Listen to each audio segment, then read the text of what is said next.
Welcome to this video. In this video, we shall discuss the fundamental programming structures in Java.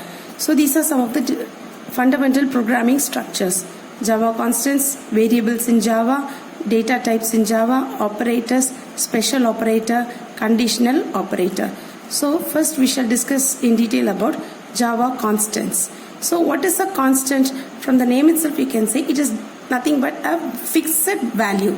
So constant is a fixed value that do not change during the execution of program. There are different types of constants. First type is numeric constant and character constant. So from the term itself you can say numeric constant means something related to numerical numbers. Characters means characters. Different numerical constants are integer constant and real constant. Character constants, different types of character constants are character constant and string constant. So what comes under this integer constant? Decimal numbers, octal numbers and hexadecimal numbers. What comes under this real constant? Floating point numbers. That is nothing but some numbers with a decimal point. Character constant. In character constant, you will have only one character value, that is A or T. So any character constant should be enclosed within a single code. String constant, it is collection of character enclosed by double quotes. So India, this is collection of characters which should be mentioned within double quotes. So these are the different types of comments.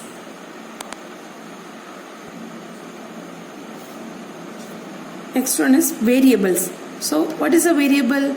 It is the fundamental unit of storage.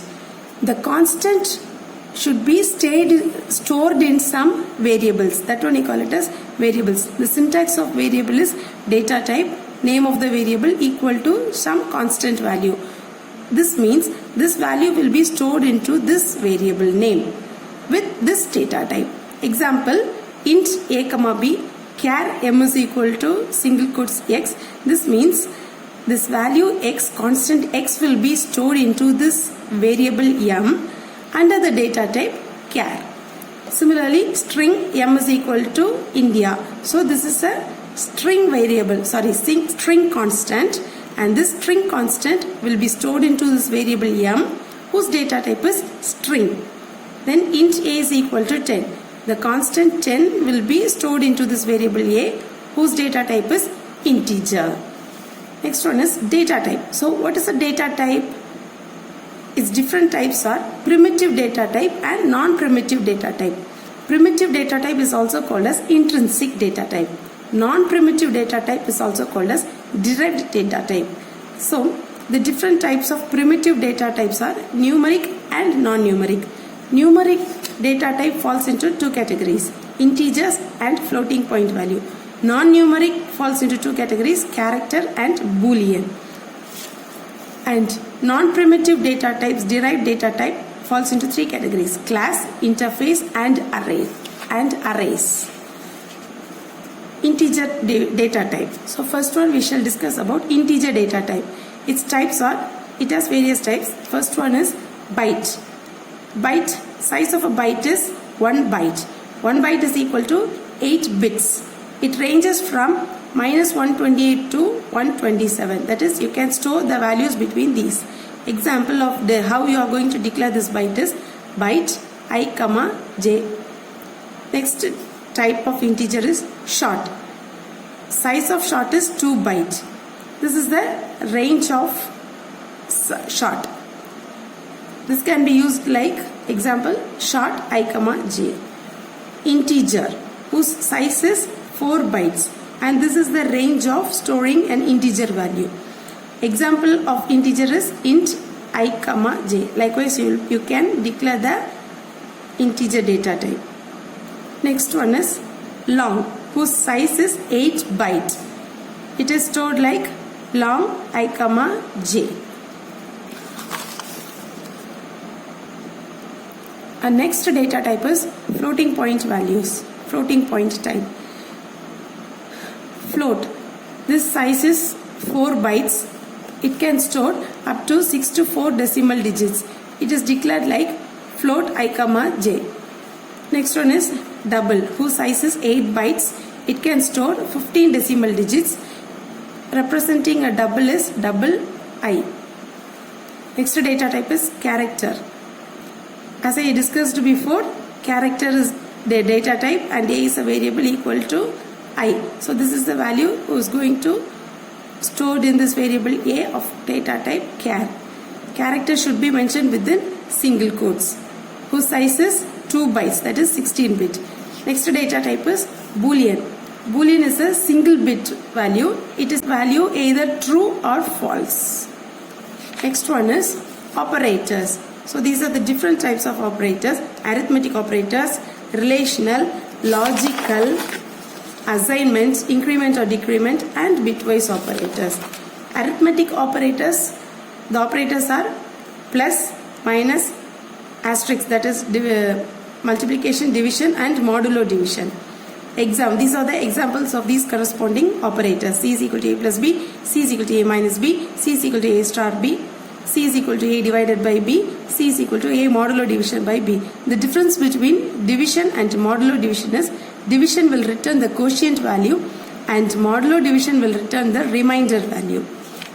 Next one is relational operator. Less than, greater than, less than or equal to, greater than or equal to operator, and not equal to. So these are the different types of relational operator and these are its corresponding examples. Next one is logical operator. Logical and logical OR. That is, if both the inputs are true, this will return true value. If not, false. Here in this OR operator, any one is true, your output is true. Assignment operator. Assignment operator is used to store this value into this constant. This constant into this variable. This is just assignment operator. Increment or decrement operator. So increment is denoted by double plus and decrement operator is denoted by double minus. So this is an example of using this increment operator, plus plus I or I plus plus. This means the value of I will be incremented by 1. Decrement operator is used to decrement your value by 1. Bitwise operator and not negation, left shift and right shift. Now let us say with an example. Arithmetic operator example. This is a simple example. A Java program starts with the keyword class and followed by the name of the class arithmetic, public static void main string args. Then you're just declaring the variables a, b, c, d and e as integers. Now this is the assignment operator. You're going to assign the values for a and b as 20 and 10 respectively. C is equal to a plus b, d is equal to a minus b, e is equal to a star b. That is, you're going to perform this operation and store the resultant into this variable. And subtraction, you're going to find the difference between a and b and the result will be stored in the variable d. Multiplication is carried out here and the resultant will be stored into the variable e. Then you're going to display these values. System.out.println C. So in your output screen, the value, both these value will be added and your output will be 30. Then D. This will hold the value 10. That is the difference between 20 and 10. 20 minus 10, it is 10. E is equal to A star B. That is 20 into 10, it is 200. Operation is relational operator. This is an example. Class whose name is relation. Public static void main string args. Just integer. A is equal to 10 and B is equal to 20. This is the relational operator you're going to use in this program. You're going to compare whether A is greater than B or not. The value of A and B are assigned here. System.out.println. If this condition is true, it should display that A is greater. If not, it should display that B is greater. Now the value of A is 10 and that of B is 20. Condition is false. So automatically the else part will be executed. So in your output screen you will get B is greater. This is an example for relational operator. Now coming to logical operator. Class, name of your class logic, public static void main, boolean, O1, O2, answer 1, answer 2. So these are the variables you are going to declare into the data type boolean. Just assigning O1 as true and O2 as false. Since these are Boolean data type, you can store it either with true or false. Now answer 1 is equal to O1 ampersand O2. Answer 2 is equal to O1 or O2. So this will return AND operator. This will return if both the condition are true, this will return true. If not, this will return false.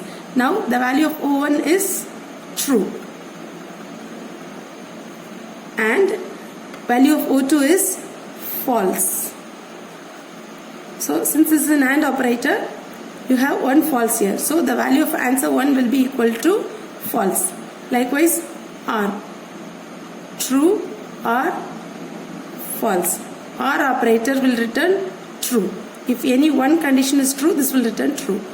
System.out.println answer 1, system.out.println answer 2. So the value of answer 1 is false. That will be displayed. Value of answer 2 is true. That will be displayed in your output. This is our next example, bitwise operators. Class, name of the class test, public static void main, int a is equal to 60 and int b is equal to 13. C is equal to 0, just assigning 0 to the variable C. Now C is equal to A and B. Since this is a bitwise operator, this is going to perform the operation in this manner. First, you should write all the values of 60 and 30 in with its binary equivalent. I am having the explanation part here. A is equal to 60 and B is equal to 13. Binary equivalent of A is this number and B is this one correspondingly, respectively. A and B. Just you are going to perform AND operation between each and every bit. So A and B. 0 and 1, your answer will be 0. 0 and 0, 0. 1 and 1. If both the outputs are high, you will get high as output. If any one is 0, your output will be 0. So this is the output for A and B. Its corresponding value is 12. Likewise A or B. If any one input is 1, your output will be 1. Both are 0, your output will be 0. If both are 1, your output will be 1. So we'll have to perform this OR operation for each and every bit of 60 with 13. The corresponding binary will be equal to 61. Next one is A XOR exclusive OR B. If both the outputs are 0, 0. Both the outputs are 0, 0. 1 and 0. If both are different, you will get 1 as output. Both are different, 1 as output. Both are same, 0 as output. 1 and 1 same, so 0 output. 0, 0, you will get 0. And 0, 1, you will get 1. Its corresponding value is 49. Then this one is left shift. A double less than 2. This means this is called as left shift operator.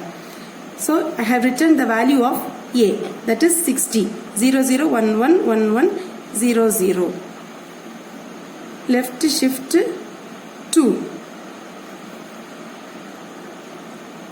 Here what you have to do is, at the last, just place a point, and since this is 2, add 2 zeros. And now take the binary equivalent of this value, which is equal to 240. This is the left shift of A2. Now coming to right shift. Right shift is, first write the A value here. That is binary equivalent of 60. 0, 0, 1, 1, 1, 1, 0, 0. Since this is right shift, just place the point after 2 bits.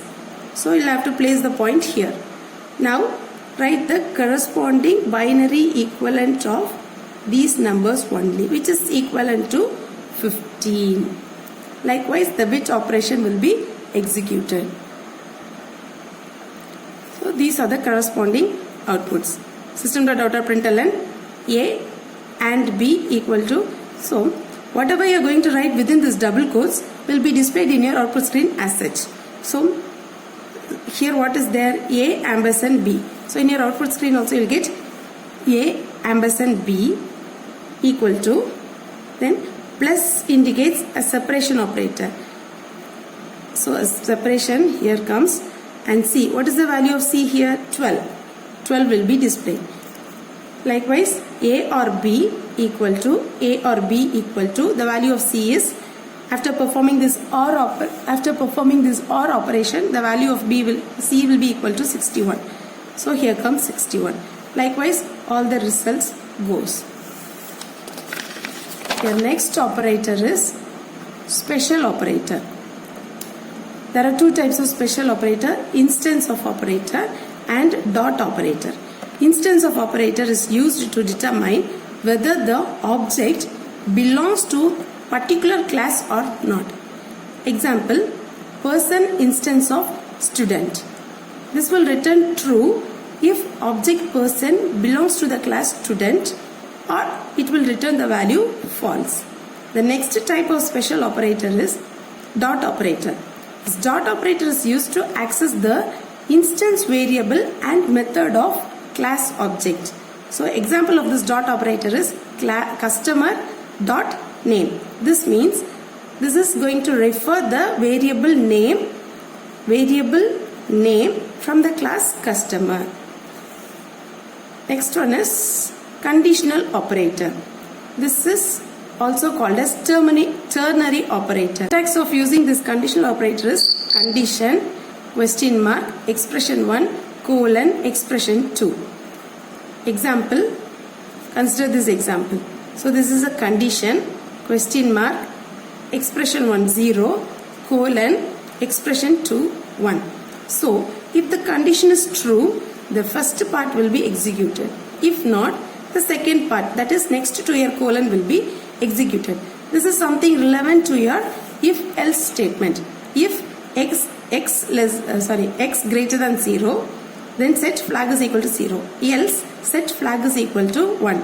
This if else condition can be written in a single line using this conditional operator. Like flag is equal to x greater than 0, question mark 0, colon 1. If this condition is true, your flag value should be set to 0. Similar to this if condition. If this condition is true, set flag to 0. If not, the flag value should be set to 1. Similarly, if not, else part will be executed, that is flag value will be set to 1. Thank you.